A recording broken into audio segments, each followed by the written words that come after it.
कि जो कुसंग के कारण, कुसंस्कार के कारण जिस गलत आदतों का आवरण आपने इसके ऊपर चढ़ा लिया है, उसको हटा दो। उसको हटाना ही भक्ति कहा जाता है।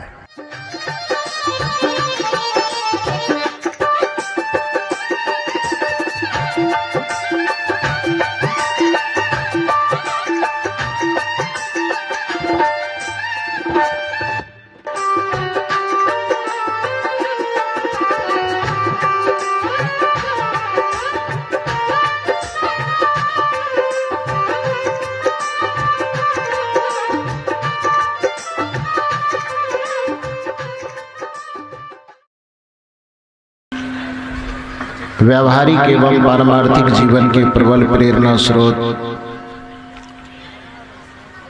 परमाराध्य परम पूज्य सद्गुरुदेव जी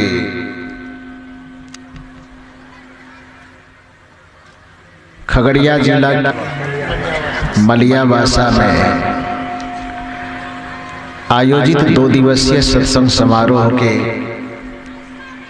प्रारंभिक सत्र में मंच पर विराजमान सदगुरु कबीर आश्रम होरशाही मधेपुरा जिला से पधारे हुए प्रातः स्मरणीय परम पूज्य संत श्री नंदलाल साहब जी मंच पर ही विराजमान तीर्थों को पावन करने वाले समस्त परम वंदनीय संत समाज एवं इस परिवर्तक स्थल पर विराजमान धर्म प्रेमी सज्जनों तथा देवियों, प्रारंभिक सत्र है। इसमें सभी संत महापुरुषों से हम लोग अपराह्न 2-2:30 बजे से ही लगभग भजन, स्तुति, प्रार्थना के साथ साथ कुछ महत्वपूर्ण विचार सुन रहे थे। दुर्भाग्यवश मैं चला तो बिल्कुल सवेरे, लेकिन जाम के कारण बहुत ज्यादा विलंब से आपके बीच पहुंच पाया। इसके लिए मैं आप लोगों से दोनों हाथ जोड़ करके सबसे पहले क्षमा मांगता हूं। और जो संत गुरुजनों के विचार हमें सुनने चाहिए थे, हम नहीं सुन पाए, इसके लिए सभी संत गुरुजनों से भी क्षमा प्रार्थी हूं। थोड़ा बहुत निवेदन करते हुए मैं आगे अपने विचार को आपके बीच रखूं। जिस विचार मंच के समक्ष हम लोग बैठे हुए हैं, यह सद्गुरु कबीर देव के विवेक धारा से अनुप्राणित विचार का मंच है।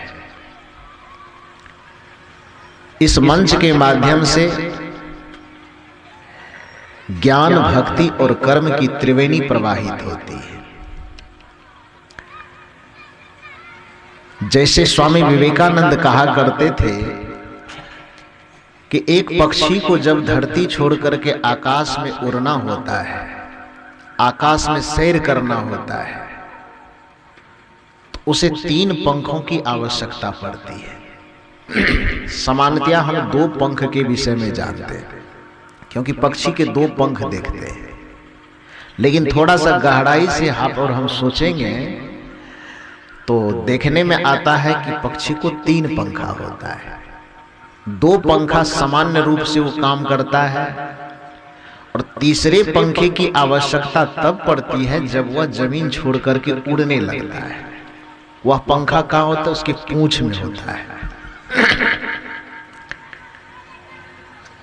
सद्गुरु कबीर की यह मान्यता थी कि जैसे एक पक्षी को सरजमीन छोड़ करके आसमान में उड़ने के लिए 3 पंखे की आवश्यकता होती है, उसी तरह से इस मनुष्य को भोग, विषय और वासना के दलदल से ऊपर उठ करके आत्मा परमात्मा के स्वरूप स्थिति के आकाश में उड़ने के लिए ज्ञान, भक्ति और कर्म के पंखों की मजबूती की आवश्यकता है। जिस व्यक्ति के जीवन में ज्ञान पवित्र हो जाए, जिस मनुष्य के जीवन में भक्ति पवित्र हो जाए, जिस मनुष्य के जीवन में कर्म पवित्र हो जाए, तीनों की पवित्रता ही मनुष्य के मुक्ति का आधार है।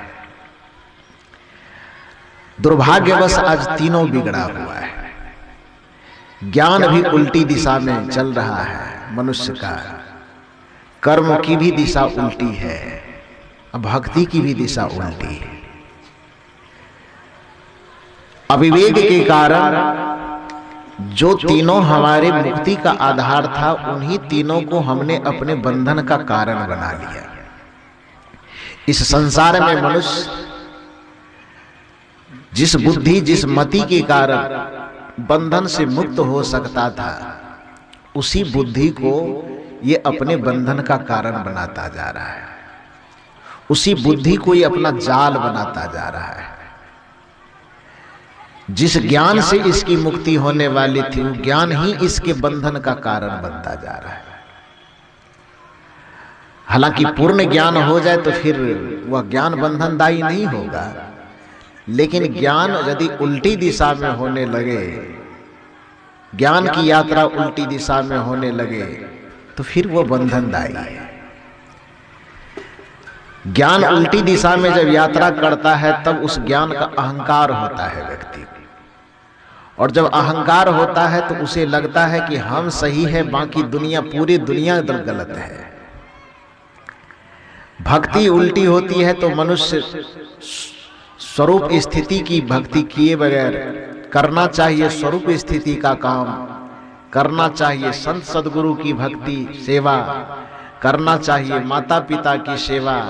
तो भक्ति उल्टी दिशा में जब यात्रा करने लगती है, तो फिर माता पिता, संत गुरुजन, कुल परिजन, सभी मानव प्राणी को छोड़ करके हम ईटा पत्थर, नदी पहाड़, पेड़ पत्थर इत्यादि के सामने नाक रगड़ने लगते हैं और इसी को भक्ति मानते हैं। कबीर साहब ने कहा कि मनुष्य ने अपने भक्ति के स्वरूप को बिगाड़ लिया है। सदगुरु कबीर की एक साखी है, कबीर न भक्ति बिगाड़िया, कंकड़ पत्थर धोई, अंतर में विष राखी के, अमृत डारणी खोई। सदगुरु कबीर कहते हैं कि हे मनुष्य, सबसे पहले तुम इतनी सी बात समझो कि इस संसार में दो ही सत्ता है। एक है जड़ की सत्ता, एक है चेतन की सत्ता। जड़ सत्ता, जो जड़ पदार्थ है, वो चेतन से नीचे है। जैसे एक सामान्य सा उदाहरण से समझने की कोशिश कीजिए कि आप हैं और आपके द्वारा जन्म लिया कोई बच्चा है, छोटा बच्चा, बेटा है आपका, पोता है आपका, जो आपसे उम्र में, रिश्ते में छोटा है। तो वह बच्चा यदि आपके सामने जाकर के झुके, बेटा झुके, पोता झुके, तो ये दुनिया के लोग देख करके कहेंगे कि बड़ा संस्कारी आदमी है, बहुत समझदार है। ये बच्चा अपने माता पिता को, दादा दादी को पैर छू के प्रणाम करता है। और कहीं ऐसा संजोग लगे कि 5 वर्ष के पोता को 80 वर्ष के दादा ही पैर पर लेट करके प्रणाम करे, तो प्रणाम करने वाले दादा को दुनिया में कौन आदमी अच्छा कहेगा? ये थोड़ा हमको समझाइए आप। इतनी सी बात को समझने की कोशिश कीजिए कि हमसे जो जन्म लिया हुआ बच्चा है वो हमारा पैर छुए, तो स्वाभाविक है कि लोग कहेंगे कि संस्कारी है, बहुत अच्छा है, ऐसा करना चाहिए। लेकिन हम अपने 5 वर्ष 10 वर्ष के बच्चे को, बेटे को, हम माता पिता होकर के उनके पैर पर जाकर के अपना माथा रख दें, उसके पैर को पकड़ लें, तो आप बताइए कि इस स्थिति को, इस दृश्य को देख करके कौन आदमी अच्छा कहेगा? इसको समझदारी कहेगा? क्यों नहीं कहेगा? क्योंकि नियमतः ऐसा नहीं होना चाहिए। नियमतः यह होता है कि जो छोटे होते हैं वो बड़े के पैर छूते हैं। नियमतः यह होता है कि जो छोटे होते हैं वो बड़े के पैर पकड़ते हैं। ये एक सामान्य सा उदाहरण देकर के मैं ये बात कहना चाहता हूं कि पूरे सृष्टि में दो पदार्थ है, एक जड़ पदार्थ, एक चेतन पदार्थ। जड़ पदार्थ साधन है और चेतन पदार्थ साधक है। थाली में रखा हुआ अनाज जो है वो साधन है, या उस हाथ से उठा करके मुंह में लेते हैं, खा करके आत्मा तृप्त होती है तो आत्मा उसका साधक है। ये माइक एक साधन है। माइक के सामने बैठ करके इस शरीर में बैठा हुआ आत्मा कुछ चिंतन, कुछ विचार प्रस्तुत कर रहा है तो वो आत्मा साधक है। माइक के बगैर भी ये आत्मा अपनी वाणी का अभिव्यक्तिकरण कर सकता है, लेकिन आत्मा के बगैर हम ना बैठे रहे तो माइक कैसे बोलेगा? हम ये चौकी है तो इसका उपयोग हम कर रहे हैं। कहने का अर्थ यह है कि जड़ पदार्थों का उपयोग चेतन करता है, चेतन का उपयोग जड़ नहीं करता है। दो पदार्थ होने के कारण चेतन उपभोक्ता है और जड़ पदार्थ उपभोग की सामग्री है। तो जिसका हम उपभोग करते हैं वो हमसे छोटा होता है और जो उपभोग करने वाला होता है वह बड़ा होता है। तो सृष्टि के जितने भी जड़ पदार्थ हैं उस सभी जड़ पदार्थों का उपभोग कौन करता है? यह चेतन आत्मा करता है। ये पंखा चलेगा, पंखा का उपभोग कौन करेगा? ये चेतन प्राणी करेगा। ये माइक है, इसका उपभोग कौन करेगा? कोई चेतन प्राणी करेगा। ये बिजली है, इसका उपभोग कौन करेगा? कोई चेतन प्राणी करेगा। अच्छे मीठे पकवान भोजन है, उसका उपभोग कौन करेगा? चेतन प्राणी करेगा। तो जितने जड़ पदार्थ हैं सभी जड़ पदार्थों का उपभोग करने वाला चेतन आत्मा, चेतन प्राणी है। इसलिए चेतन श्रेष्ठ है, जड़ उससे छोटा है। स्वाभाविक सी बात है कि जो छोटा होता है, मैंने अभी तुरंत उदाहरण देके कहा कि हमसे ही जन्म लिया हुआ जो बच्चा है वो हमारे सामने झुकना चाहिए, हम बच्चे के सामने नहीं झुकना चाहिए। यह नियम यही कहता है। तो उसी प्रकार से इस पूरे प्रकृति मंडल में जो जड़ पदार्थ है वो जड़ पदार्थ हमारे उपयोग और उपभोग के लिए है, लेकिन भक्ति के स्वरूप को न जानने के कारण जो चेतन उच्च है और जड़ उससे नीचा है, उस जड़ पदार्थों के सामने चेतन को हम झुका करके और समझते हैं कि हम पूजा कर रहे हैं। ये ना समझिए। कबीर साहब कहते हैं कि कबीरन भक्ति बिगाड़िया, ये दुनिया के लोगों अपनी नासमझी के कारण जो भक्ति मुक्ति का कारण है, उस भक्ति के महत्व को न समझने के कारण, उस भक्ति के स्वरूप को नहीं समझने के कारण तूने उसको बिगाड़ दिया है। भक्ति था प्राणियों का पदार्थों का उपयोग कर लेना, पदार्थ का सम्मान करना यह भक्ति है, और प्राणियों की सेवा करना यह भक्ति है। ध्यान दीजिए मेरी बात पर। प्राणी की पदार्थ की सेवा नहीं हो सकती, पदार्थ का सम्मान हो सकता है। वृक्ष है, लोग उसको पंखा झेल करके, अभी कोई पूजा आएगा, बड़ पूजा शायद आने वाला है कुछ दिन के बाद, लोग उसको जाकर के पंखा झेलते हैं। यह हद दर्जे की बेवकूफी है, क्योंकि वो तो खुद दूसरे को हवा देता है, दूसरे को ऑक्सीजन देता है, तो उसको पंखा झेल करके हम क्या दर्शाना चाहते हैं? या तो बात वैसी हो गई, एक कहावत है कि सूर्य को दिया दिखाना। कोई व्यक्ति सूर्य को दिया दिखाने की बात करे तो यह उसका पागलपन है, क्योंकि सूर्य समस्त ऊर्जाओं का प्रकाश का स्रोत है। तो जो प्रकाश का स्रोत है उसको छोटा सा प्रकाश भेंट करके, प्रकाश दिखा करके ये हम अपनी नादानी प्रस्तुत करते हैं। कोई व्यक्ति समुद्र में जाकर के एक लोटा पानी डालने की भूल करे तो यह उसकी बेवकूफी है। ठीक उसी प्रकार से कोई हवा देने वाले वृक्षों को ही जाकर के पंखा झेले तो यह उसकी मूर्खता है। कहने का यह अर्थ है कि जितने भी पदार्थ हैं, वृक्ष है, हम उसका सम्मान कर सकते हैं, उसकी सेवा नहीं कर सकते। सेवा करके होगा क्या? पदार्थों का सम्मान होता है और प्राणियों की सेवा होती है। सेवा किसकी करेंगे? ये मनुष्य है, गुरुदेव हैं, संत है, मनुष्य है, कोई भी प्यासा है, एक गिलास पानी जाकर के पिला दीजिए, यह सेवा है। गर्मी में से कहीं कोई आया है, पंखा उसको झेल दीजिए, ये सेवा है, ये भक्ति है। तो पदार्थों का सम्मान करना, सम्मान क्या करना? वृक्ष है तो उसको काटिए मत, यह वृक्ष की भक्ति है। नदी है, उसमें आप मुर्दा मत फेंकिए, मिट्टी का मूर्ति मत फेंकिए, प्लास्टिक मत फेंकिए, यह सम्मान करना, यह उसकी भक्ति है। अब नदियों के सामने जाकर के डुबकी लगा रहे हैं, पान चढ़ा रहे हैं, प्रसाद चढ़ा रहे हैं, तो ये वो ग्रहण करता ही नहीं है, तो फिर वो दे करके आप क्या करते हैं? सड़क पर आप चलते हैं, सड़क को गंदा मत कीजिए, यह सड़क की भक्ति हो जाएगी। जिस चीज का आप उपयोग करते हैं उस चीज का सम्मान करना शुरू कर दीजिए। हवा को आप प्रदूषित मत कीजिए, हवा की सेवा हो गई, हवा की पूजा हो गई। इसमें कार्बन डाइऑक्साइड मत छोड़िए, इसमें धुआं मत छोड़िए बहुत ज्यादा, इसमें और कुछ जलाइए मत। मतलब वायु को प्रदूषित न करने के जितने कारण हो सकते हैं उस कारण को आप संयमित तरीके से कीजिए, तो ये हवा की पूजा हो गई। जल को प्रदूषित मत कीजिए, यह जल की पूजा हो गई। पृथ्वी को प्रदूषित मत कीजिए, यह पृथ्वी की पूजा हो गई। लेकिन मेवा, मिष्ठान, बतासा चढ़ा करके और हम चढ़ाने का भी काम करें और उधर उसको गंदा भी करने का काम करें, ये कोई भक्ति नहीं। तो ध्यान दीजिए कि पदार्थों का सम्मान करना ये पदार्थों की भक्ति है, और प्राणियों की सेवा करना ये प्राणी की भक्ति है।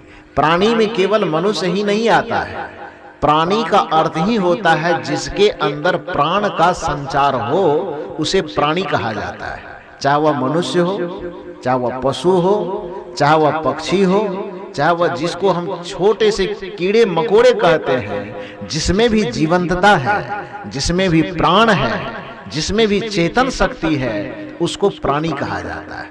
तो अपनी क्षमता के अनुसार, अपनी योग्यता के अनुसार उन प्राणियों की सेवा करना यह भक्ति है।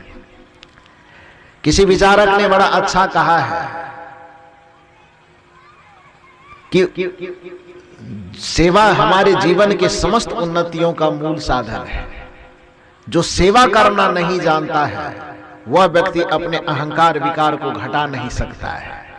जो सेवा करना नहीं जानता है उसके अंदर भक्ति का प्रादुर्भाव नहीं हो सकता है। अपने तन से, मन से, वचन से, कर्म से प्राणियों के प्रति भला चाहना, प्राणियों के प्रति उपकार चाहना, प्राणियों के प्रति सेवा का भाव अपने अंदर पनपने देना, यह भक्ति है। कभी किसी के जीवन में रोड़ा न डालने का प्रयास करना, अपने मन से, वचन से, कर्म से, किसी भी प्रकार से किसी के दिल को न दुखाना, यह सबसे बड़ी भक्ति है। यही काम व्यक्ति को करना चाहिए। हम मनुष्य हैं, मनुष्य होने के नाते हमें तो करना यह चाहिए कि हमें देवता का काम करना चाहिए, क्योंकि हम देवता हैं। देवता बन करके ही हम आए हैं इस संसार में, दानव हम बन जाते हैं। कुछ लोग कहा करते हैं कि हम सत्संगी बनाने के लिए ये सत्संग करते हैं, धार्मिक बनाने के लिए सत्संग करते हैं, देवता बनाने के लिए सत्संग करते हैं। इस पर मेरा चिंतन थोड़ा सा उल्टा है। मैं ये कहना चाहता हूं, आप विचार करेंगे तो आपको भी पता चलेगा कि देवता बनाने के लिए आपको सत्संग करने की क्या आवश्यकता। देवता तो बन करके आप आए ही थे ना। अच्छा एक बात बताइए, पूरे संसार में आज तक कोई भी मनुष्य मांसाहारी बन करके पैदा हुआ है? ये बताइए।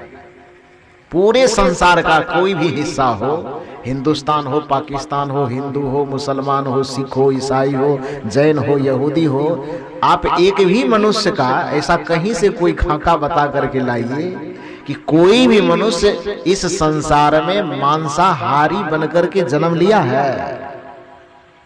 कोई भी मनुष्य इस संसार में आज तक शराबी बनकर के जन्म लिया है।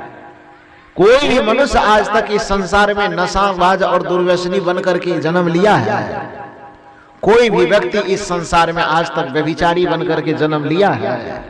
कोई भी व्यक्ति इस संसार में आज तक कदाचारी, पापाचारी, भ्रष्टाचारी बनकर के जन्म लिया है? नहीं लिया है। तो जिसमें कदाचार नहीं हो, जिसमें पापाचार नहीं हो, जिसमें दुराचार नहीं हो, जिसमें अनैतिकता नहीं हो, जिसमें दुष्टता नहीं हो, जिसमें व्यभिचार नहीं हो, जिसमें हिंसा नहीं हो, जिसमें राग और द्वेष नहीं हो, ये सारे अवगुण जिसके अंदर नहीं हो, उसी को देवता कहा जाता है। और देवता का स्वरूप लेकर के आप मां के गर्भ से जन्म ही लिए थे, उस देवत्व को केवल बचा लीजिए, इसी के लिए सत्संग किया जाता है। अलग से आपको बनना नहीं है, बने हुए तो थे ही आप। इस संसार के दबाव में, विषय वासना और भोग के दबाव में, कुसंग और कुविचार के दबाव में आप देवता से दानव बन गए। भगवान बन करके भगवान पाने की बात आप क्यों करते हैं? जितने भी मनुष्य इस संसार में आए हैं वह भगवान बन करके पैदा ही हुआ है। अभी मेरा कार्यक्रम कुछ दिन पहले मेरे आश्रम से लगभग 15-20 किलोमीटर दूर एक टोला, नाम भी उसका भी नाम है कहलगांव टोला, जहां मेरा आश्रम है, तो वो भी कहलगांव ही है। उस जगह का भी नाम कहलगांव है। लेकिन अब जहां मैं रहता हूं, जिस कहलगांव में, उस कहलगांव से लगभग 22 किलोमीटर दूर उधर गंगा किनारे दीरा में एक गांव का नाम है कहलगांव टोला। तो वहां कार्यक्रम में गए।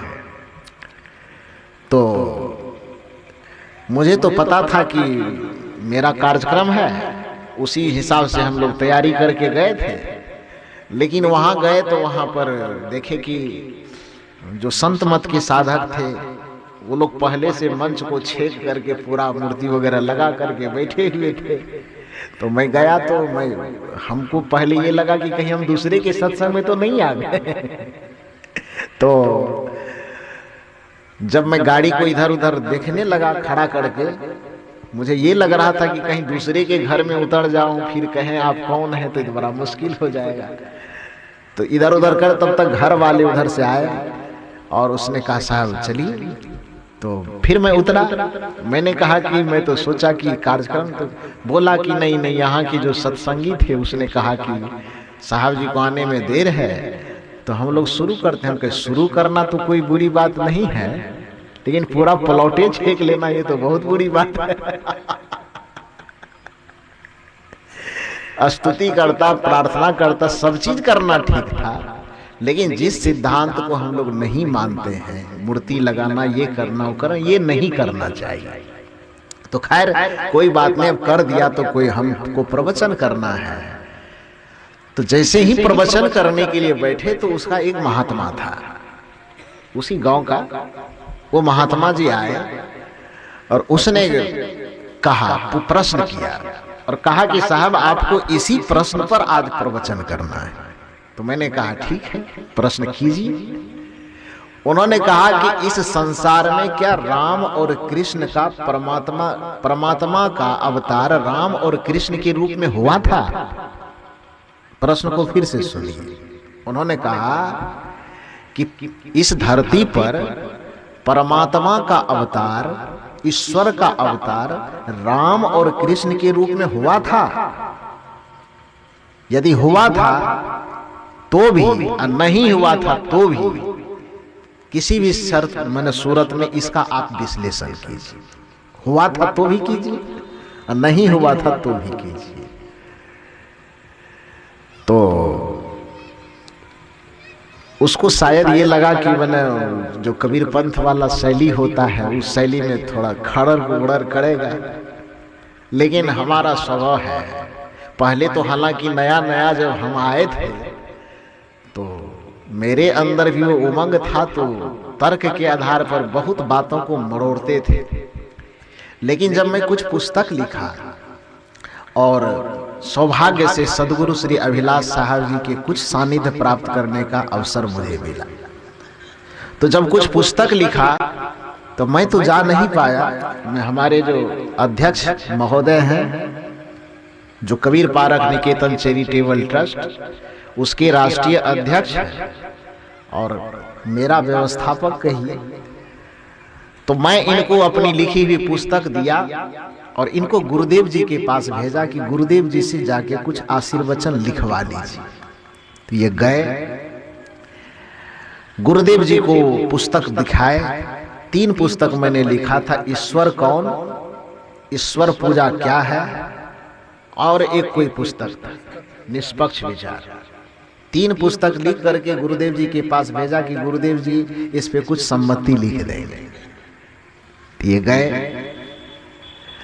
गुरुदेव जी सरसरी निगाह से जितना देख सकते थे उतना तो उनको फुर्सत रहती नहीं थी, और वो लोग तो इतने बड़े महापुरुष थे, साहित्य के मर्मज्ञ थे कि 2-4 पन्ना भी देख लेते तो बात समझ में आ जाती कि पूरा पुस्तक में क्या लिखा हुआ है।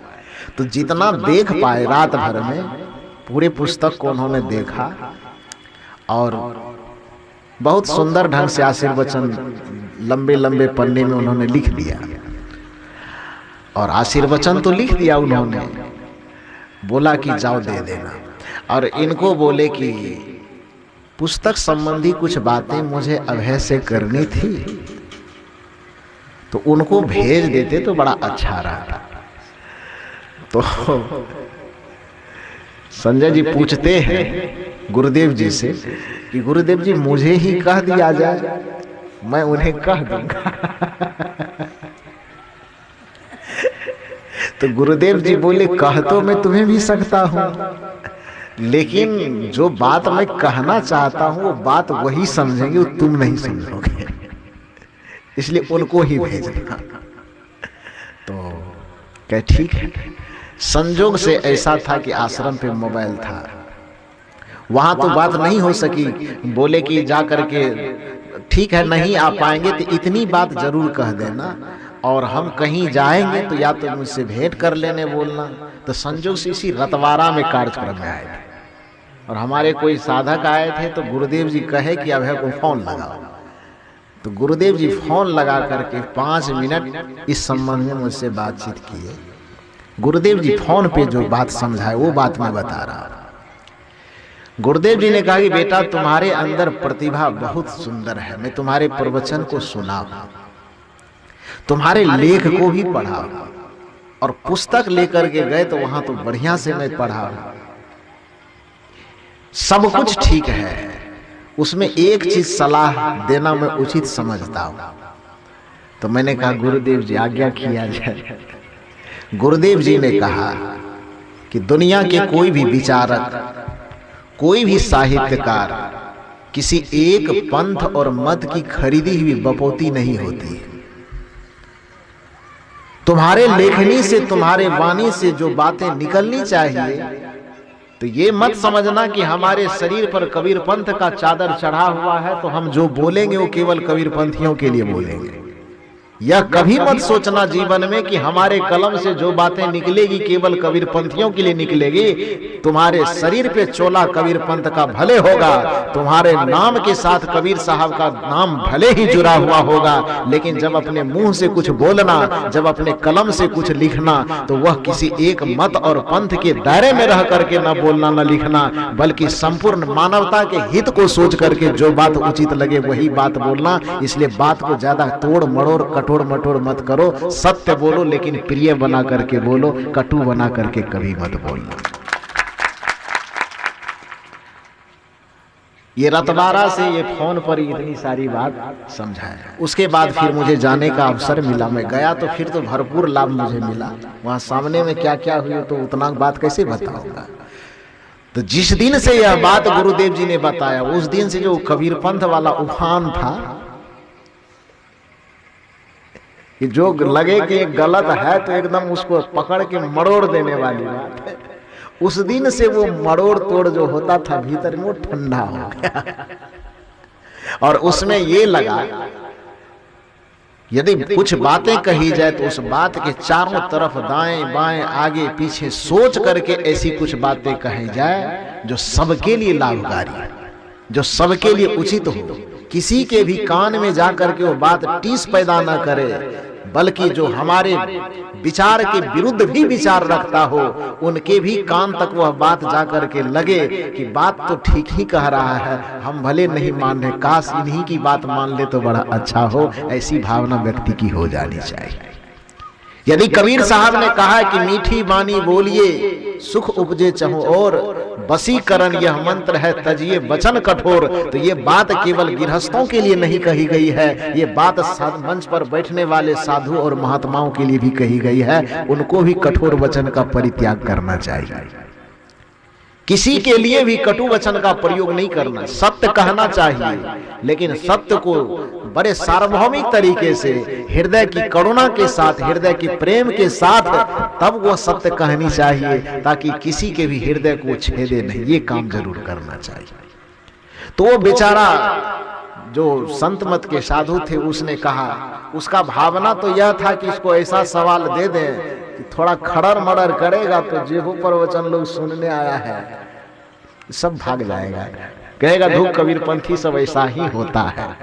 यह सोच करके वो बेचारा प्रश्न किया कि हम लोग अभी रामचरितमानस का पाठ किए हैं, मेरा एक प्रश्न है और उसी प्रश्न पर आपको जवाब देना है। मैंने कहा प्रश्न कहिए। प्रश्न वही किया कि परमात्मा का अवतार राम और कृष्ण के रूप में हुआ है कि नहीं हुआ है। मैंने बातों की शुरुआत की, मैंने उनसे निवेदन किया और बातों की शुरुआत की कि आप थोड़ा जो प्रश्न किए हैं, मुझे लगता है कि वो प्रश्न थोड़ा सीमित हो गया। आपने पूछा है कि परमात्मा का अवतार राम और कृष्ण के रूप में हुआ है कि नहीं हुआ है, और शायद आपको यह संभावना होगी कि कबीर पंथ का साधु है तो ये कहेगा कि नहीं हुआ है, लेकिन मैं नहीं वाला जवाब नहीं दूंगा मैं हाँ वाला जवाब दूंगा। लेकिन वो हाँ वाला जवाब भी यदि दूंगा तो वो हाँ आपके सोच में वो बहुत छोटा हाँ होगा। यदि सदगुरु कबीर के विशाल हृदय का हाँ सुनना चाहते हैं तो आप अपने प्रश्न को थोड़ा और विस्तृत कीजिए, और नहीं कर सकते हैं तो मेरे विस्तृत उत्तर को आप सुनने के लिए तैयार रहिए।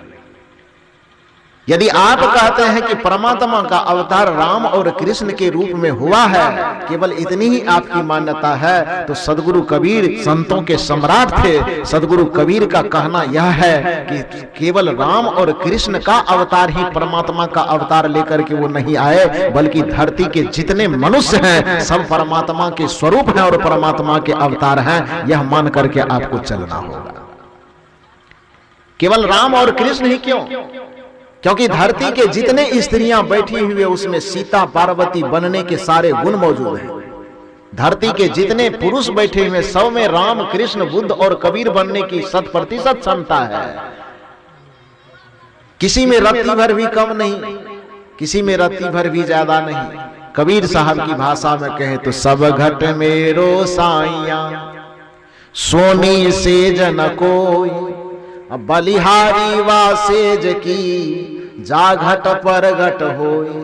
वह परमात्मा, वह ईश्वर का स्वरूप सबके घट में रमन कर रहा है, सबके हृदय में रमन कर रहा है। लेकिन बलिहारी उसकी है जिसने उस रामत्व को जगा लिया है, बलिहारी उसकी है जिसने उस शिवत्व को जगा लिया है, बलिहारी उसकी है जिसने उस ब्रह्मत्व को जगा लिया है।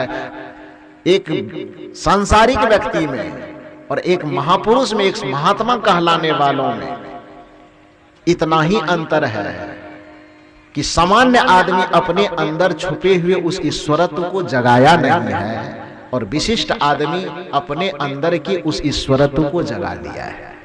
सामान्य आदमी अपने अंदर जो साहेब पना है, साईं पना है, उस साहेब पना स्वामी पना को जगाया नहीं है। बाकी जो बुद्ध पुरुष हैं, जो ज्ञानी पुरुष हैं, जो कृष्ण हैं, जो राम हैं, जो बुद्ध हैं, जो कबीर हैं, जो महावीर हैं, वो अपने अंदर के परमात्मा शक्ति को, ईश्वरीय शक्ति को जगा लिया है। यही अंतर आप में और एक बुद्ध पुरुष में है, और कोई अंतर नहीं है। मैंने उस साधु से कहा कि आपने कहा कि परमात्मा का अवतार राम और कृष्ण के रूप में हुआ है, तो आप आज सुनिए इस मन से कि हाँ हुआ है। लेकिन यदि आपके अनुसार मैं कहूं कि हाँ हुआ है, तो वो बातें कबीर साहब की निगाह में बहुत छोटी होगी।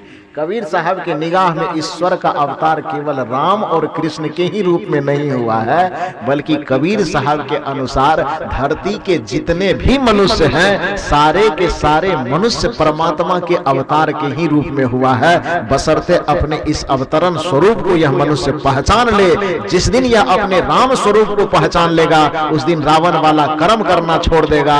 जिस दिन यह अपने कृष्ण के स्वरूप को पहचान लेगा उस दिन कंस वाला कर्म करना छोड़ देगा। जिस दिन अपने यह बुद्ध के स्वरूप को पहचान लेगा उस दिन यह अंगुली माल वाला कर्म करना छोड़ देगा। जिस दिन यह वाल्मीकि के स्वरूप को पहचान लेगा उस दिन अपने रत्नाकर वाले स्वरूप को यह छोड़ देगा। यही काम सत्संग करवाता है, ये सत्संग यही काम करवाता है। सत्संग केवल आपको अपना बोध करवा देता है कि आप ही राम हो, आप ही कृष्ण हो, आप ही बुद्ध हो, आप ही कबीर हो, आप ही महावीर हो। आपके अंदर वो सारी चेतना, आपके अंदर वो सारी शक्ति मौजूद है और उस शक्ति का उद्घाटन करने का नाम ही भक्ति है। जो अपने उस शक्ति के उद्घाटन करने के जितने कारक हैं, जितने कारण हैं, उन कारणों को अपने जीवन में सम्मिलित कर लेता है, उसी को भक्ति कहा जाता है। सद्गुण को धारण करने से हमारा रामत्व सुरक्षित होता है, जागृत होता है। इसलिए सद्गुण को अपनाना भक्ति है। सदाचार को अपनाना इसलिए भक्ति है क्योंकि सदाचार को अपनाने से हम ईश्वरीय बनते हैं, हम देवी दानवीय प्रवृत्ति से हटते हैं। हमारे अंदर प्रेम जैसे उमड़ता है तो हम प्रेम बांटने के लिए विवश होते हैं। जैसे आप देखते हैं कि एक गाय के स्तन में यदि दूध बढ़ जाए तो क्या लगता है वो गाय अपने दूध को छुपा लेगी? छुपा पाएगी? किसान वर्ग के लोग हैं, सौभाग्य से हम लोगों का भी जन्म किसान परिवार में ही हुआ है, तो इस वजह से पूरा बात न जाने लेकिन थोड़ा बहुत तो जानते ही हैं। गाय भैंस अपने दरवाजे पर आप पालते हैं, उसके स्तन में यदि दूध बढ़ जाए तो उस दूध को उसे छुपा करके रखने का कोई उपाय है? आवाज लगाने लगेगी हमको किसी तरह से दूध निकाल लो, कहेगा ना। उसी तरह से जब सद्गुण सदाचार को अपनाने पर जब आपके हृदय में दया भर जाता है, आपके हृदय में करुणा भर जाता है, आपके हृदय में प्रेम भर जाता है, तो उसको आप चाह करके भी यदि छुपाना चाहिएगा तो उसको आप छुपा नहीं पाइएगा, उसको बांटिएगा। यह सहज प्रवृत्ति है। जब आदमी भर जाता है तो वो देना शुरू करता है। दुर्भाग्य की बात है कि आप अपने देवत्व को मार दिए। दुर्भाग्य की बात है कि देवता बनकर के इस धरती पर तो आए लेकिन कुसंग में पड़ करके उस देवत्व को मार दिए हैं। दुर्भाग्य की बात है कि वो रामत्व, शिवत्व लेकर के आप इस धरती पर तो आए थे लेकिन कुसंग को विचार, कुसंस्कार में पड़ करके उस ईश्वरीय शक्ति को आपने दबा दिया है, दफना दिया है, उसको मार दिया है। उसको केवल जगाना है, इसी के लिए सत्संग किया जाता है। कल्पना कीजिए कि अभी लाइट आपके सामने में जल रही है, लाइट जल रही है, कोई उच्चृंखल आदमी आवे इस लाइट के ऊपर में एक कपड़ा लपेट दे तो क्या होगा? तो लाइट बुझ जाएगी। कपड़ा लपेटने से लाइट बुझ जाएगी? बुझेगी नहीं, लेकिन फिर भी क्या होगा? रोशनी कम पड़ जाएगी, पड़ेगी ना। फिर वही आदमी आवे उसके ऊपर में एक कपड़ा और लपेट दे, तब क्या होगा? लाइट बुझ जाएगी। तब क्या होगा? रोशनी और घट जाएगी। इस तरह से करते करते करते करते 25 बार कपड़ा लपेट दे, क्या होगा? अंधेरा छाएगा जरूर, लेकिन अंधेरा छाने का ये अर्थ होगा कि लाइट बुझ गई है। लाइट बुझने के कारण अंधेरा छाया है कि दूसरे कारण से अंधेरा छाया है? अंधेरा है, लेकिन अंधेरा होने का ये अर्थ कतई नहीं है कि लाइट बुझ गई है। लाइट अभी भी जल ही रही है। फिर बुझा हुआ प्रतीत क्यों होता है?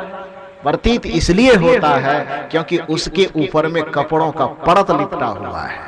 तो जैसे कपड़ों के परत से लिपटे होने के बावजूद भी उसके अंदर में, कपड़े के अंदर में रह करके भी लाइट जल ही रही है, उसी प्रकार से जो कुसंग और कुविचार का आवरण हमने डाल रखा है, कुसंस्कार का आवरण हमने डाल रखा है, कुसंग का आवरण डाल रखा है इस आत्मा के ऊपर में, जिसके कारण से इस आत्मा की जो छिपी हुई शक्ति है वह शक्ति सीमित हो गई है, वह सिकुड़ गई है। लेकिन इसका यह अर्थ नहीं है कि आत्मा परमात्मा की शक्ति से संपन्न नहीं है, आत्मा ईश्वरीय शक्ति से संपन्न नहीं है। आत्मा ईश्वरीय शक्ति से संपन्न होने के बावजूद भी, जैसे लाइट जलने के बावजूद भी यदि कपड़ों से लिपट जाए तो कपड़ों के आवरण के कारण वह बुझा हुआ प्रतीत होता है, उसी प्रकार से आत्मा रामत्व, शिवत्व, ब्रह्मत्व की शक्ति से संपन्न होने के बावजूद भी कुसंग, कुविचार, कुसंस्कार के आवरणों से लिपट जाने के कारण वह मुरझाया हुआ और बुझा हुआ प्रतीत होता है।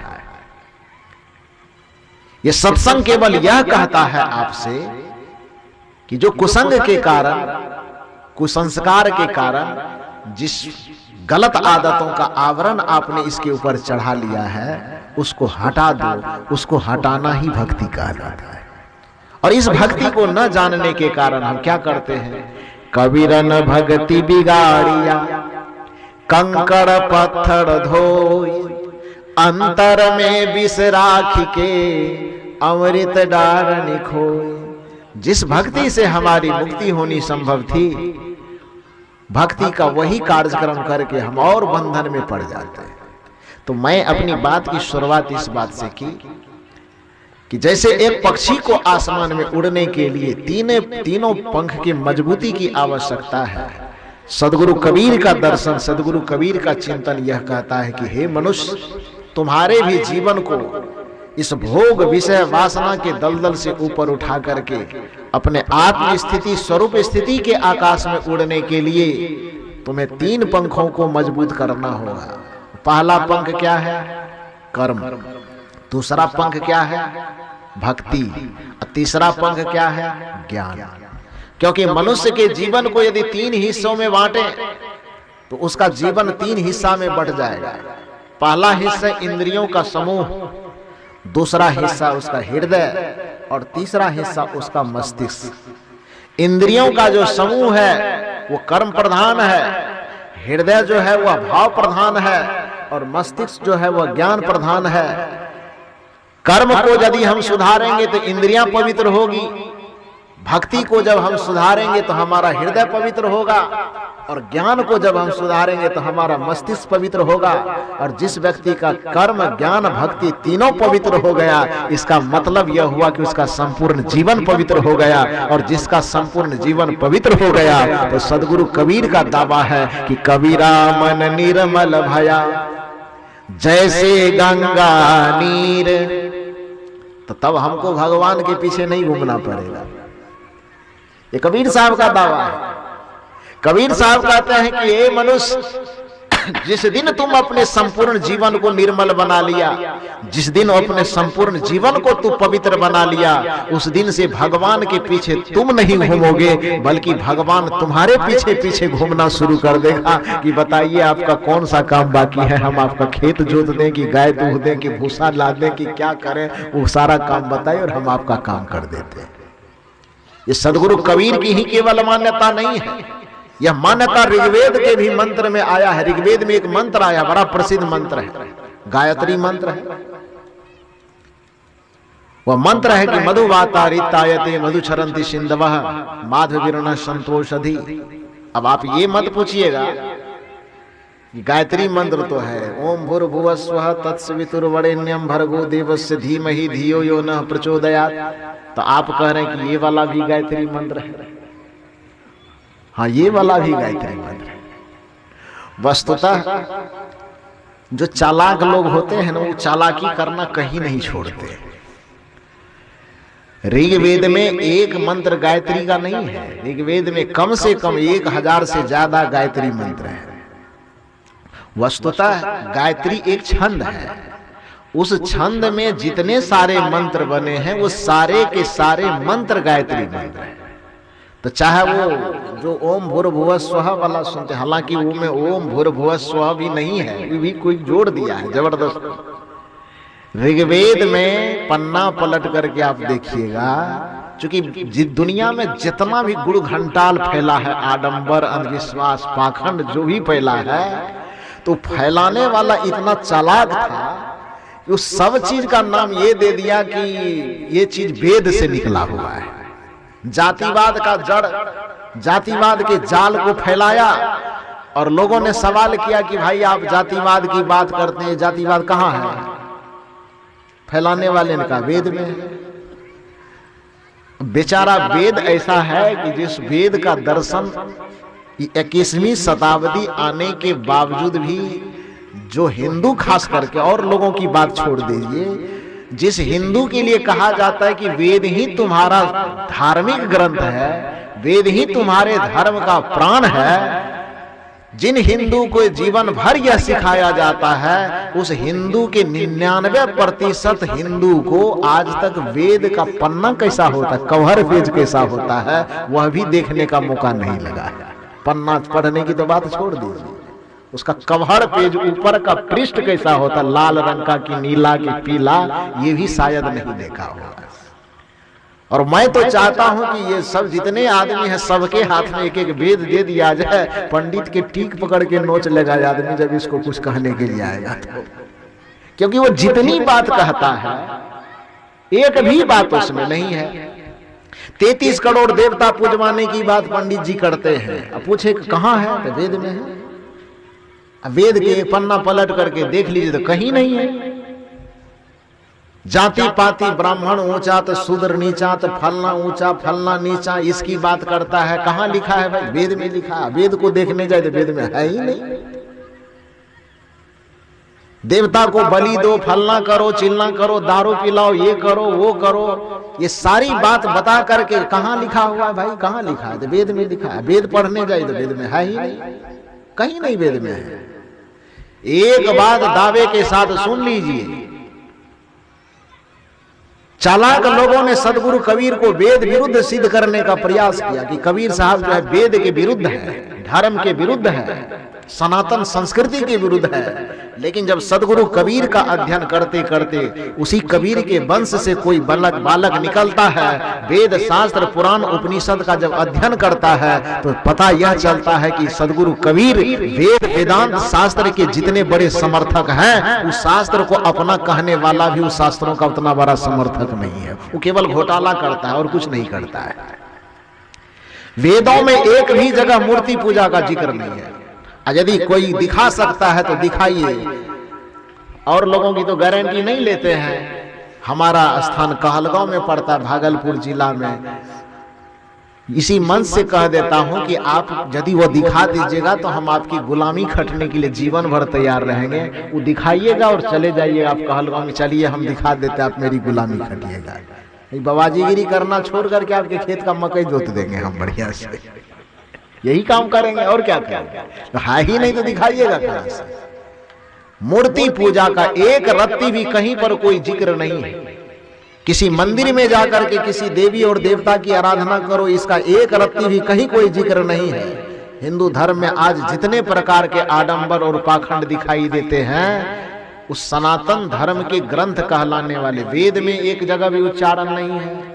6 शास्त्र में इसका कहीं कोई जिक्र नहीं है। और 11 उपनिषद जो प्रमाणिक उपनिषदें हैं, जिस पर रामानुजाचार्य, माधवाचार्य, शंकराचार्य इत्यादि महापुरुषों ने टीका टिप्पणी किया है, इन 11 उपनिषदों में एक भी जगह जातिवाद का कहीं कोई जिक्र नहीं है, मूर्तिवाद का कहीं कोई जिक्र नहीं है, मंदिर में पूजा करने का कहीं कोई जिक्र नहीं है, नदियों में स्नान करने से पाप कट जाए इसका कहीं कोई जिक्र नहीं है, फलाना यज्ञ कर लीजिए तो ये बैतरनी पार कर जाइएगा इसका कहीं कोई जिक्र नहीं है, पिंड दान करो तो तब बाप जो सीधे स्वर्ग पहुंच जाएगा इसका कहीं कोई जिक्र नहीं है। पूरे वेद में, वेदांत में, उपनिषद में, 6 शास्त्रों में इसका कहीं कोई रत्ती भर भी जिक्र नहीं है। और दुर्भाग्य की बात है कि जिस राम और कृष्ण के लिए बार बार रामचरितमानस में दुहाई दी जाती है, वो परमात्मा के अवतार हैं। किसने कहा भाई? तो ये वेद कह रहा है, नेति नेति नित निगम कह, श्रुति पुराण की दुहाई दे करके जो बार बार कही जाती है, पूरे वेद के अंदर एक भी जगह पर राम का नाम तक नहीं लिखा हुआ है, तो उसके अवतार होने की पुष्टि तो बातें छोड़ दीजिए। 4 वेद में कहीं नहीं है, 6 शास्त्र में कहीं नहीं है, 11 उपनिषदों में कहीं है ही नहीं। फिर भी लोग कहते हैं कि वेद में राम का स्वरूप कहाँ विदित है। भाई तो वेद विदित है, वेद में लिखा हुआ। कौन वेद में लिखा हुआ है? हम जो पढ़ते हो वेद अलग है और तुम जो पढ़ते हो वेद अलग है। एक ही वेद है। यदि अलग है तो उसको दिखाइए तो, लेकिन कोई नहीं दिखा पाएगा। खैर कोई बात नहीं।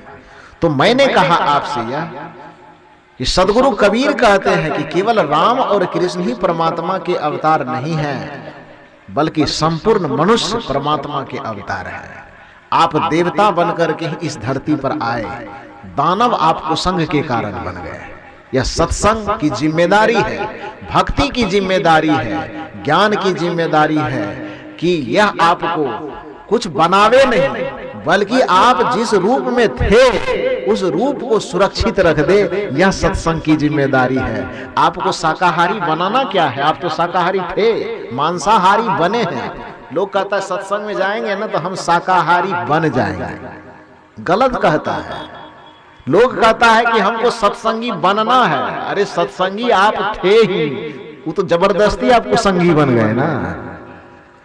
केवल कुसंगी पना को छोड़ दीजिए, आप सत्संगी तो पहले से थे कि नहीं थे? इस संसार में सत्संगी बनकर के ही सारे मनुष्य जन्म लिए। इस संसार में धार्मिक बनकर के ही सारा मनुष्य जन्म लिया है। इस संसार में सारा मनुष्य शाकाहारी बनकर के जन्म लिया है। इस संसार में सारा मनुष्य नशा दुर्व्यसन से मुक्त होकर के जन्म लिया है। ये बात मैं ऐसे नहीं कह रहा हूं, ये बात कबीर साहब ने भी अपने तरफ से कहा है। जहिया जन्म मुक्ता हता, कबीर साहब के बीजक की प्रथम साखी है ये। सदगुरु कबीर कहते हैं कि हे मानव, याद करो अपने जीवन को। किस दिन को याद करो? तो जहिया जन्म, जिस रोज तू जन्म लिया था, तो छोड़ दो तू वेद को याद करो कि ना करो, पुराण को याद करो कि ना करो। शास्त्र को याद करना झंझट लग सकता है तुमको। राम, कबीर, बुद्ध, कृष्ण, महावीर को याद करना तुमको झंझट लग सकता है, लेकिन तुम्हें अपने जीवन का पहला क्षण याद करना झंझट नहीं लग सकता है। यदि हम कहें रामायण को याद करो तो मुसलमान कहेंगे हम रामायण को मानते नहीं, हम क्यों याद करें। यदि हम कहें कि कुरान को याद करो, कबीर साहब कहे कि कुरान को याद करो, तो हिंदू सनातन धर्मी कहेगा कि हम उसको मानते ही नहीं तो उसको क्यों याद करें। इसलिए कबीर साहब ऐसे महामानव थे, उन्होंने कहा वेद पुराण के झंझट को ही खत्म करो। उसने ऐसा चीज कहा कि जिसको किसी को बोझ न लगे और किसी को ये न लगे कि वो उसका वाला है कि उसका वाला है। किसी वाला याद मत करो, केवल इतना याद करो, अपने जीवन के पहले क्षण को याद करो। ये किसको भारी लगेगा? ये किसको भारी लगेगा?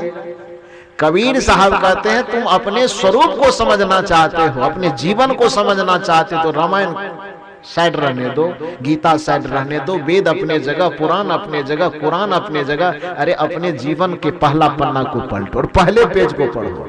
जहिया जन्म, जिस रोज तुम्हारा जन्म हुआ, मुक्ता हता, तुम मुक्त थे, तुम बुद्ध स्वरूप थे, उस दिन तुम धार्मिक थे। जहिया जन्म मुक्ता हता, तहिया हता न कोई, छठी तुम्हारी हो जगह। जिस दिन से तुम्हारी छठी में हो मन अहंकार जगना शुरू हुआ, तू कहां चला बिगो, उस दिन तुम अपने पद से नीचे गिरते चला गया।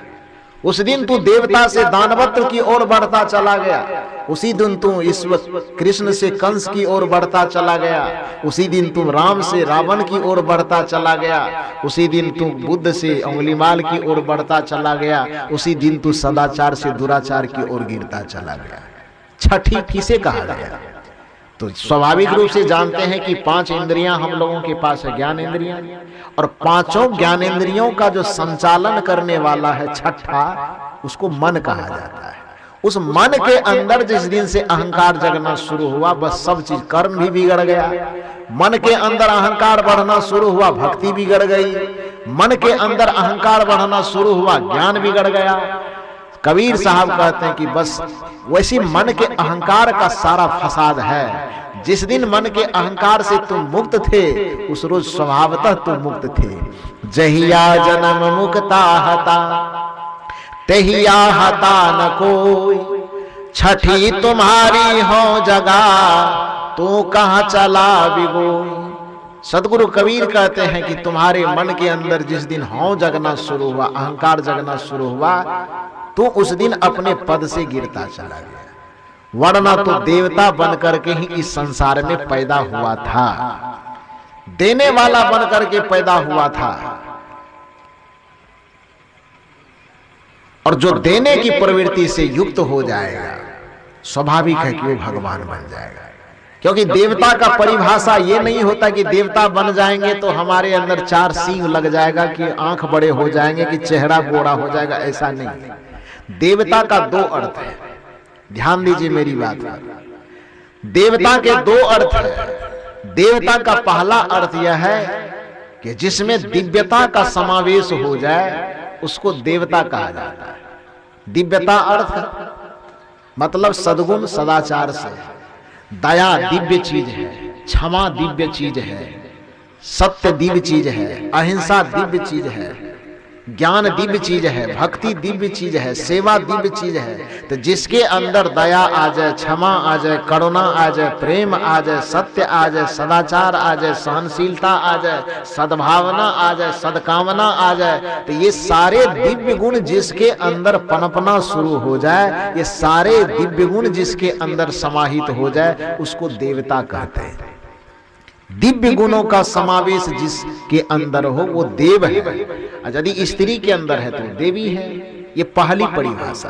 तो यदि हमारे अंदर सत्य उतरने लगा, समझिए कि हम देव होना शुरू हो गए। यदि हमारे अंदर क्षमा का भाव पैदा होने लगा, समझिए कि हम देव होना शुरू हो गए। यदि हमारे अंदर प्रेम पैदा होने लगा, समझिए कि हम देव होने लगे। यदि हमारे अंदर सदाचार के समावेश होने लगे तो समझ लेना चाहिए कि हम देव होना शुरू हो गए। और देव का दूसरा परिभाषा ददामी नित्यम सह देवता, जो निरंतर दूसरे को देने की भावना से ओतप्रोत हो, उसको देव कहा जाता है। ये पृथ्वी को हमने देवी कह करके पुकारा, क्यों कहा इसे देवी? क्योंकि पृथ्वी निरंतर हमको देती है। जानते हैं कि वो जड़ है, उसके बावजूद भी पृथ्वी को हमने देवी कह करके आदर दिया। वजह क्या है? वजह सिर्फ इतना है क्योंकि वह पृथ्वी जड़ होने के बावजूद भी निरंतर हमें देती ही है, बदले में वो कुछ लेती नहीं है। अनाज देती है, कौन देती है? पृथ्वी देती है। जल देती है, कौन देती है? पृथ्वी देती है। रहने का आधार देती है, कौन देती है?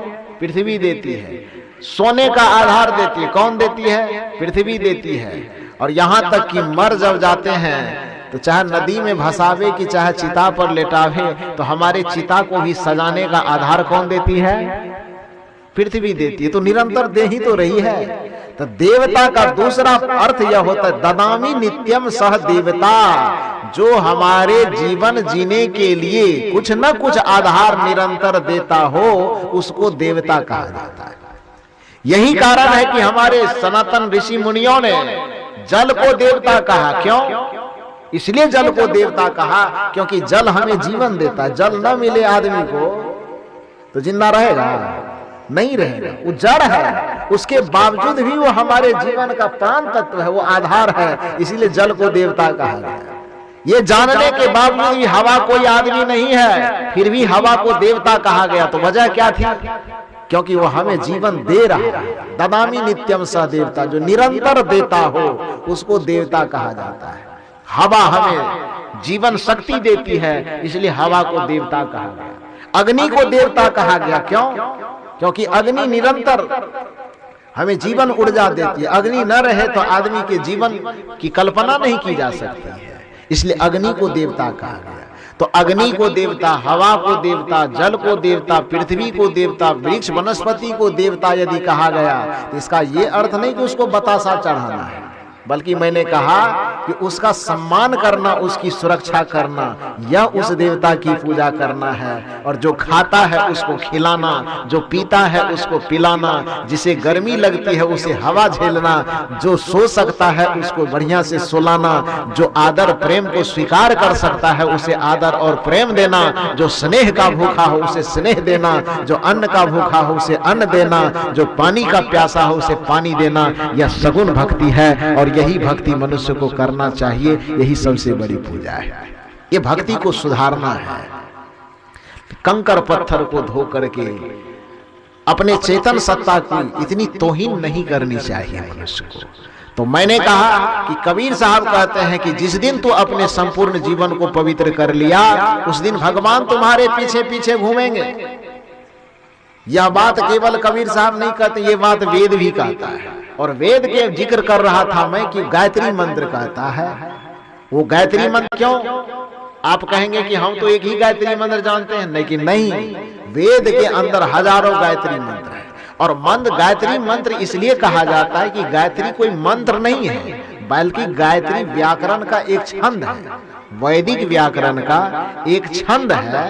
उस छंद के अंदर जो भी मंत्र लिखे जाएंगे उस सभी मंत्रों को गायत्री मंत्र ही कहा जाएगा। और जो प्रचलित मंत्र है, जो ओम भूर्भुवः स्वः की जो बात करते हैं, उस मंत्र में भी ऋग्वेद में ये सारा चीज नहीं लिखा हुआ है। ऋग्वेद में इतना लिखा हुआ है, तत्सवितुर्वरेण्यं भर्गो देवस्य धीमहि धियो यो नः प्रचोदयात्। तो जहां से तत्सवितुर्वरेण्यम यहाँ से शुरुआत है, इसके अलावा उसमें नहीं। लेकिन उसमें चालाक लोगों ने थोड़ा उसको रसीला बनाने के लिए, देवी देवता बनाना है तो थोड़ा अक्षर और बड़ा करना चाहिए, कैसेट बनाना है तो थोड़ा और सजाने के लिए उसमें और कुछ जोड़ना चाहिए। तो वेद के मंत्रों में भी अपने तरफ से अलग से जोड़ दिया और तीन चीज उसमें जोड़ा, ओम भूर्भुवः स्वः। ये चार चीज को उसमें अपने तरफ से जाकर के मिला दिया। माने दूध में पानी मिलाते मिलाते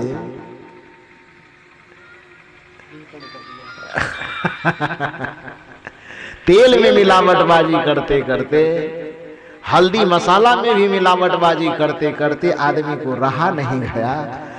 तो वो जो वैदिक ग्रंथ है, जो साहित्य है, जो साधनात्मक बातें हैं, उसमें भी मिलावटबाजी करना नहीं छोड़ा। और याद रखिए, जो समझदार आदमी होते हैं वो नमक रोटी खा करके जीना पसंद करते हैं, लेकिन मिला हुआ मिक्सिंग चीजों को वो खाना, घी में यदि डलडा मिला हुआ ये पता चल जाए आदमी को, तो समझदार आदमी उस घी को खाना पसंद नहीं करता है। दूध सबको प्रिय है, लेकिन यदि पता चल जाए कि इस दूध में 1 लीटर दूध में 2 लीटर पानी मिला हुआ है, उस दूध में मिले हुए पानी को कोई खाना पसंद नहीं करता है। उसी तरह से आपको यह समझना चाहिए कि सदगुरु कबीर आपको यही समझाना चाहते हैं कि हे मानव, यदि तू दूध में मिले हुए पानी को खाना पसंद नहीं करता है, घी में मिले हुए डलडा को मिला हुआ खाना पसंद नहीं करता है, मसाला में मिले हुए लकड़ी के बुरादे को खाना आप पसंद नहीं करते हो, तो फिर धर्म और शास्त्रों में भक्ति में जो मिलावटबाजी की गई है, तो फिर इस मिलावटबाजी वाले धर्म से तुम्हारा काम कैसे चलेगा? इसको समझने की कोशिश करो। यदि पानी मिले हुए दूध को नहीं खाया जा सकता, डलडा मिले हुए घी को नहीं खाया जा सकता, तो अनावश्यक आडंबर और पाखंड से मिले हुए भक्ति हो भी करने से कोई व्यक्ति बैतरनी पार नहीं हो सकता। अनावश्यक पाखंड से मिले हुए धर्म से भी कोई व्यक्ति बैतरनी पार नहीं कर सकता। जैसे खाने पीने में शुद्ध चीजों की आवश्यकता है, यदि शरीर को पुष्ट करना चाहते हैं तो शुद्ध दूध, दही, मेवा, मक्खन जो भी खाइए वह शुद्ध खाइए, अनाज खाइए तो शुद्ध खाइए। उसी प्रकार से भी मन को परितृप्त करना चाहते हैं, मन को ताकतवर बनाना चाहते हैं, आत्मा को ताकतवर बनाना चाहते हैं, तो मिलावट वाला भक्ति मत कीजिए, शुद्ध भक्ति कीजिए, शुद्ध ज्ञान का आचरण कीजिए और शुद्ध और पवित्र कर्म करना शुरू कर दीजिए। ये तीनों पवित्र हो गया तो आपका जीवन पवित्र हो गया, और जीवन पवित्र हो गया तो कबीर साहब कहते हैं, कबीरा मन निर्मल भया जैसे गंगा नीर, पीछे पीछे हरि फिरे कहत कबीर कबीर। आप कहेंगे कि केवल कबीर साहब ये कहते हैं? नहीं, कबीर साहब ही क्यों कहेंगे? जो सत्य है वो तो उसको सब कहेंगे। और जो इस पूरे सृष्टि का सबसे पुराना ग्रंथ है वैदिक साहित्य, उन वैदिक साहित्यों में भी सबसे पुराना ग्रंथ है ऋग्वेद। उस ऋग्वेद में यह मंत्र आया है कि मधुवाता रितायते मधु क्षरन्ति सिंधवः माधवीर्णः संतोषधि। जो रित के पथ पर चलने लगता है, जो धर्म के पथ पर चलने लगता है, जो संयम और सदाचार के पथ पर चलने लगता है, हवाएं उसके लिए अमृत बहाया करती है। हवा जब बहेगी ना तो उस व्यक्ति के लिए अमृत ढो ढो करके लाती है। जो व्यक्ति नियम मर्यादा सत्य धर्म के पथ पर चलना शुरू कर देता है, सच्चे भक्ति के पथ पर चलना शुरू कर देता है, ये पूरे धरती की नदियां उसके लिए अमृत बहाया करती है। और यहीं तक ऋषि नहीं रुकते हैं, वो कहते हैं कि जो मनुष्य न्याय के पथ पर, धर्म के पथ पर, सदाचार के पथ पर, भक्ति के पथ पर चलना आरंभ कर देता है, धरती के जितनी वनस्पतियां हैं उसके लिए अमृत पैदा करती है। इस चीज का अनुभव हम लोगों ने किया है, बहुत बार किया है। एक घटना आपको अभी मैं सुखार घाट आया था तो सुनाया था, दूसरी घटना मैं यहां सुनाता हूं। ये अनुभव मैंने कब किया, आप लोग मुझे बहुत दिन से जानते होंगे। 2013 में मैंने स्कॉर्पियो निकाला, पहली बार नई गाड़ी निकाला, तो क्षमता नहीं थी स्कॉर्पियो निकालने की। एक तरह से कहा जाए तो मैंने जो बड़े बुजुर्गों की भाषा में कहें तो चादर उतनी लंबी नहीं थी जितना पांव पसार दिए। तो स्वाभाविक है कि बोझ तो लगेगा ना। तो कार्यक्रम भी होता था, लोगों को लगता है कि साधु महात्मा लोगों को खाने से कपड़ा पहनने से मतलब है, विदाई में पैसा क्यों मांगता है, पैसा नहीं मांगना चाहिए। लेकिन गाड़ी पर हम लोग चढ़ते थे, हमको नाना नानी दादा दादी सब याद आ जाता था। क्योंकि पेट्रोल डीजल तेल वाले ये तो नहीं ना सोचेगा कि आप महात्मा है कि क्या है। गाड़ी का टायर, गाड़ी का फलना चिलना ये नहीं सोचेगा। तो खैर वो बात जाने दीजिए। 2013 में जब मैं गाड़ी लिया, चढ़ते चढ़ते चढ़ते चढ़ते बस महात्मा गिरी करने में किसी को कुछ कहे नहीं, जो जितना विदाई दे ले लेते थे, उसमें बहुत घाटा लगते चला गया। इतना घाटा लगा कि गाड़ी का सारा किस्त मेरे कपार पे लोड चढ़ गया, नहीं मैं दे पाया। एक दिन अचानक क्या कहते हैं, बैंक से आदमी आया। 2-3 महीना जब नहीं दिया तो बैंक से आदमी आया और उसने कहा कि गाड़ी आपका खींच लेंगे। आया आश्रम, तो आश्रम में स्वाभाविक है कोई भी व्यक्ति आएगा तो कुर्सी दिए, बैठा, प्रसाद दिलवाए, पानी दिलवाए। जैसे ही बैठा तो लठैत की भाषा में कहता है कि चाबी लाइए। मैंने कहा आप हैं कौन? बोला हम बैंक से आए हैं। तो कौन बैंक से? फलाने जगह से। तो चाबी क्यों मांग रहे हैं? तो गाड़ी खींच के ले जाएंगे। ऐसा जैसे बोला तो हम भी सोचे कि इसके महात्मा की भाषा का प्रयोग करना भी ठीक नहीं है। इसको मैंने कहा कि कितना किस्त लिए हैं आपका, बाकी कितना है? बोला बाकी ज्यादा तो नहीं है, बस वही 80,000 के आसपास। हमकी गाड़ी की कीमत के 15 लाख, हमके 15 लाख में 80,000 बचा है, तो 14,20,000 रुपए मैंने आपका दे दिया है ना। और 80,000 के खातिर आप कहते हैं कि गाड़ी हम खींच करके ले जाएंगे। तो इस नियम, आप साधु के भक्त की नियत से आए हैं तो पानी दिए हैं, प्रसाद दिए हैं, कुर्सी दिए हैं बैठने के लिए, और कुछ भोजन का समय होगा तो भोजन भी देंगे। लेकिन यदि डकैत वाला नियत लेकर के आए हैं कि हम गाड़ी खींच करके ले जाएंगे, तो गाड़ी खींचने से पहले आपका गर्दन साइड रहेगा, सर आपके गर्दन पे रहेगा। गाड़ी आपने खींचने की बात कही तो आप ये बताइए कि आपने नोटिस दिया है मुझे, किस्त गिरा तो नोटिस दिया है? तो नहीं दिए। नोटिस दिए नहीं तो इस तरह की भाषा का प्रयोग क्यों करते हैं? तो खैर जो भी हुआ, बातचीत हुई। बातचीत के दरमियान में वो हकीकत में झूठ बोल रहा था, वो असली मैनेजर नहीं था। वो बता रहा था कि हम मैनेजर हैं। तो जैसे थोड़ा सा विवाद जैसा बढ़ने लगा तो फोन किया, तो मैनेजर वहां से फोन किया, हमसे बात हुई। मैनेजर का सर आप विवाद मत कीजिए, हम आ रहे हैं। मैनेजर साहब आ गए। ध्यान देखिए, मैं ये घटना नहीं सुना रहा हूं आपको, ये इस बात को प्रूव करने की मैं कोशिश कर रहा हूं अपने जीवन की घटना से कि कबीर साहब कहते हैं यदि पूरा जीवन तुम्हारा पवित्र हो जाए, ये भगवान तुम्हारे पीछे पीछे घूमेंगे। कैसे घूमता है वो बात मैं बता रहा हूं। पैसा नहीं देने के मैनेजर ने कहा कि ठीक है सर आपको तो देना होगा। मैंने कहा ठीक है पैसा है तो देना तो होगा ही, लेकिन ये जिस तरह की भाषा का प्रयोग किया ये ठीक बात नहीं है, इसको कम से कम आदमी देख करके बात करनी चाहिए। मैं डिफॉल्टर तो नहीं हूँ, अरे परिस्थिति किसी के पास आ सकती है।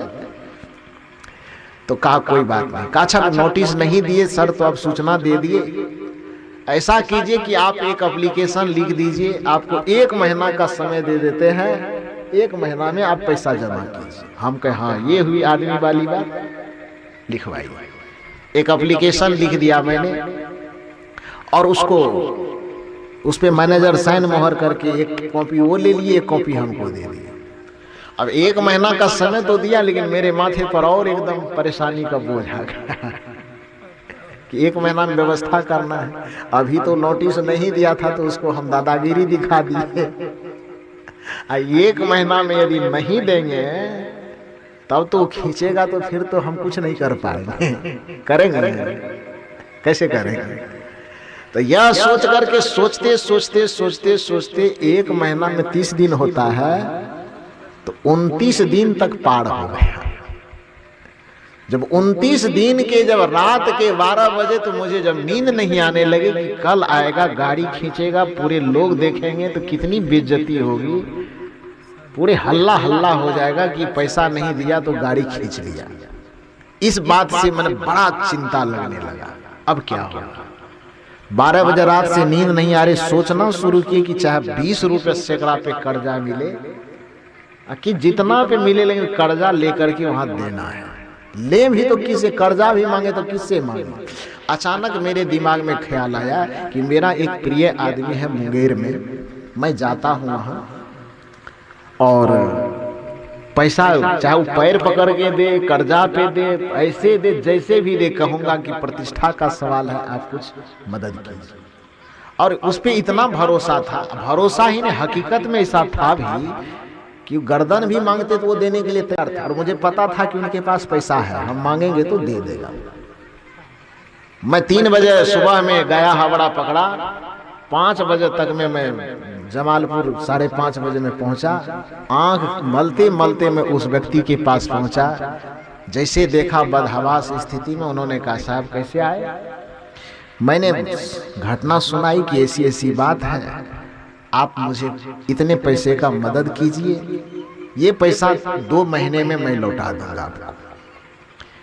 उसने बैठने के लिए भी नहीं कहा, उसने कहा कि आप दूसरे काम से आए हैं तो आपका स्वागत है, पैसे के लिए आए हैं तो आपको पैसा नहीं दिया जाएगा।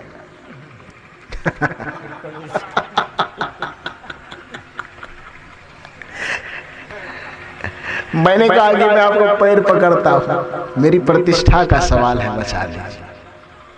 वो कुछ नहीं किया, कहा नहीं, अड़ गया। ये सदगुरु कबीर साहब की अंतिम परीक्षा थी।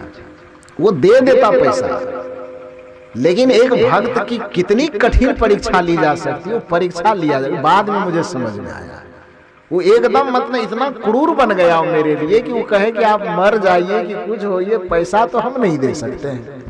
और पैसा वो नहीं दिया। मैं रोते रोते उसके घर से निकला, आंख से आंसू टप टप गिर रहा है। मैं निकला और गाड़ी पे बैठा, मैं इतना बदहवास हो गया कि मेरे हाथ में छोटा सा मोबाइल था। मोबाइल भी किधर गिरा नहीं गिरा, मुझे इसकी भी खबर नहीं, पता ही नहीं चला कि मोबाइल किधर चला गया। और संजय जी हमारे उस समय पटना चले गए थे कुछ काम करवाने। अब करें तो क्या करें।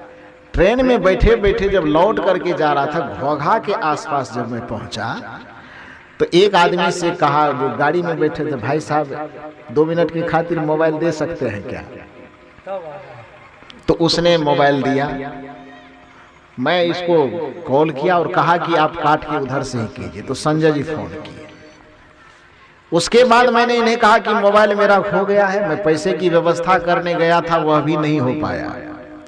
एक आदमी है आश्रम के नजदीक में, बड़ा करीबी आदमी है, उसको आश्रम आप फोन तो हमारे पास है नहीं, आप ही उसको फोन कर दीजिए कि वो आश्रम आवे, इधर से हम आश्रम जा रहे हैं। ऐसा ही हुआ, उधर से वह व्यक्ति आया, इधर से हम गए, दोनों बैठे बातचीत होने लगी कि ऐसी ऐसी बात है, कुछ पैसे मुझे आप व्यवस्था करके दीजिए, चाहे कर्ज पे ही उठा के क्यों न देना पड़े। उसने कहा कि साहब यदि 2 दिन पहले कहते तो मेरे पास 80,000 की बात कौन कहे, 1 लाख 2 लाख भी मांगते तो हम दे देते। अभी मैं तो दूसरा काम कर लिया तो बड़ा मुश्किल हो जाएगा, चिंता मत कीजिए, अभी मेरे खाते में 40,000 है। तो थोड़ा मेरा सांस बढ़िया से चला। 40 है, अब गाड़ी तो कम से कम नहीं खिंचाएगा। तो मैंने कहा 40 के अलावा और कहीं से कोई व्यवस्था हो सकता है तो किया जाए। उन्होंने कहा कि आज तक कभी किसी से हम कर्जा मांगे नहीं है, कैसे मांगने हैं। तो इधर इतना बातचीत हो ही रही थी, मन में थोड़ा संतोष आया कि ये कह रहा है कि 40 है, 40 मिल जाएगा तो गाड़ी नहीं। अभी बातचीत हम दोनों के बीच हो ही रही थी। देखिए ध्यान से सुनिए कि गेट के ऊपर में, गेट के बाहर, हम लोग तो अंदर में थे, गेट के बाहर 40 लाख की फॉर्च्यूनर गाड़ी लगी। जैसे ही मैं देखा तो मुझे ये डर लग गया कि बैंक से मैनेजर फिर आ गया। तो मैंने, जो हमारे सामने आदमी बैठे थे, मैंने उनसे कहा कि मैं अंदर जाता हूं, मैनेजर आवे तो कह दीजिएगा कि अभी आश्रम में नहीं। वो पैसे की व्यवस्था करने गए। तो मैं अंदर गया, वहां जाकर के जब देखता हूं तो मैनेजर तो था नहीं, वो दूसरा आदमी था। मैं देखा तो समझ गया, फिर मैं तुरंत कमरे से बाहर आया और आने के बाद देखा तो वो बुजुर्ग व्यक्ति थे, 70 वर्ष लगभग उनकी उम्र थी। वो गुजरात से चल करके सीधे मुझसे भेंट करने आए थे। कहां से? कहां है गुजरात? भारत का अंतिम छोर, उसके बाद गुजरात के बाद वो देश खत्म है, समुद्र है वहां। गुजरात से वह व्यक्ति आया था उस गेट पे और उसने कहा कि मैं कबीर साहब के विचारों से प्रभावित हूं, कबीर साहब के प्रश्नों से मेरा दिमाग इतना बौखलाया हुआ है कि वह प्रश्न लगभग हजारों जगह पर किया हूं, आपके विषय में सुना हूं, मैं आपसे भी कुछ प्रश्न करना चाहता हूं। तो अभी तो हमारा माथा पर बैंक दौड़ रहा था, किस्त दौड़ रहा था, तो हम जवाब क्या दें। फिर भी जो बेचारा वो प्रश्न करता गया, हिम्मत के साथ उसको हम जवाब देते चले गए। और धीरे धीरे जवाब देते देते जब सत्संग करने की आदत लगी हुई है बचपन से, तो फिर ये बात करते करते तो फिर वो किस्त गाड़ी या कहाँ चला जाएगा, वो धारा में बस सत्संग की धारा जब आई तो वो धारा खत्म हो गई।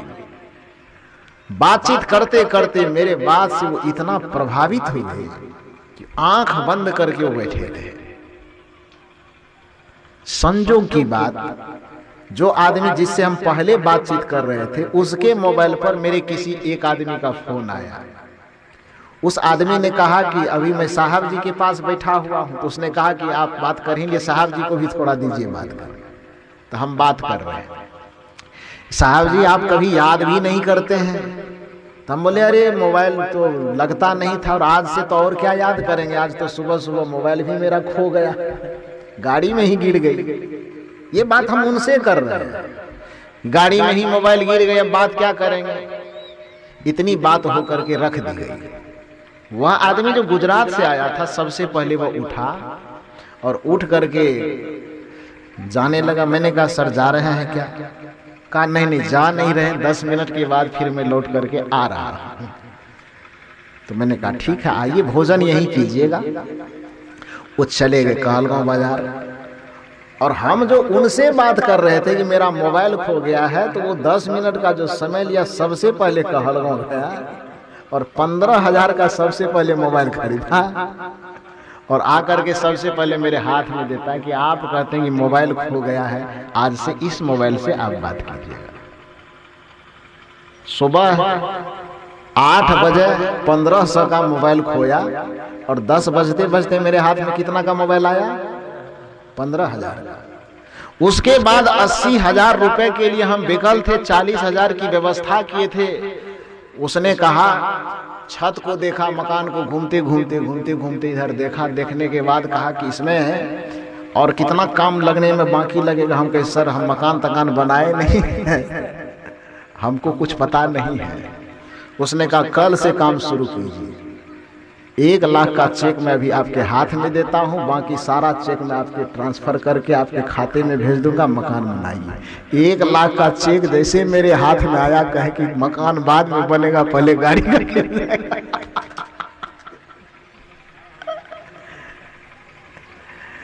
वो 1 लाख में लिया और अब कहे कि आप गाड़ी खींचेगा, मैनेजर के नाना को याद करवा देंगे। 80,000 उसका बाकी है, मेरे हाथ में कितना है? 1 लाख। सुबह में 5 बजे उसके यहाँ से रो करके कितना रुपए के लिए आए थे? 80,000 के लिए आंख से आंसू टपका था। और 10 बजते बजते मेरे मुट्ठी में कितना आया? 1,15,000 रुपया आया, वो मोबाइल सहित। वो तो आया, कल से ही चेक देने के बावजूद भी दूसरे दिन से काम भी स्टार्ट करवा दिए। और उसके बाद देखा कि सत्संग हो रहा है, पोस्टर देखा, देखिए सत्संग का पोस्टर देखा। पोस्टर देखने के बाद कहा ये सत्संग कब है? मैंने कहा सर उस पर तारीख लिखी हुई है। इस सत्संग में 21 कुंटल चावल मेरे तरफ से, लिखिए 21 कुंटल चावल वो भी मैं भेजवाता हूँ। ये सारा चीज करते करते करते करते जिस 80,000 रुपए के लिए 1 महीना से मैं परेशान था, जिस व्यक्ति को मैं कभी देखा नहीं था, जो व्यक्ति मुझे कभी देखा नहीं था, मैं रहने वाला बिहार का, वो रहने वाला गुजरात का, मेरे। और इसमें मैं ये कहना चाहता हूं, इसलिए मैं कहा पहले कि वो जो नहीं दिया पैसा वो कबीर साहब की परीक्षा थी। यदि वो वहां पर पैसा दे देता मुझे तो आराम से पैसा लेके दाल भात सब्जी पापड़ खाने के बाद 10-12 बजे लौट करके आता।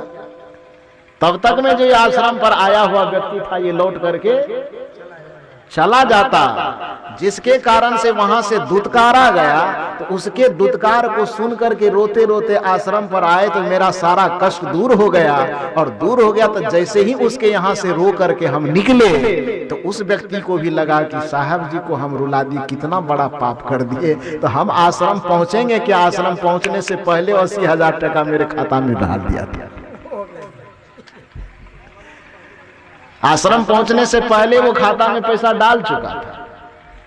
लेकिन यह बात उसे तब लगा कि जब वो रुला करके हमको घर से निकाल दिया, तब उसको लगा कि नहीं, साहब जी को रुला करके हम ठीक नहीं किए।